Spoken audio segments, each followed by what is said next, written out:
সুকান্ত ভট্টাচার্য বলে গেছেন, ক্ষুধার রাজ্যে পৃথিবী গদ্যময়।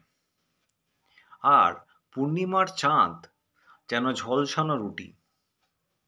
যার সারমর্ম হলো এটাই যে ক্ষুধার তীব্র অনুভূতির কাছে সৌন্দর্যের সব নান্দনিক বোধ তুচ্ছ। আচ্ছা, দিনকাল পাল্টাচ্ছে, আপনি যদি না খেয়ে না ঘুমিয়ে আকাশের দিকে তাকিয়ে থাকেন, আপনার চাঁদকে দেখে আপনার কত কী বা মনে হতে পারে। তাই আমি বলি, ঘুমের রাজ্যে পৃথিবী পদ্মময়, আর মেঘের ফাঁকে লুকিয়ে থাকা পূর্ণিমার চাঁদ ঠিক যেন রাতে গল্প বলা বা কবিতা বলা রূপকথার পড়ি।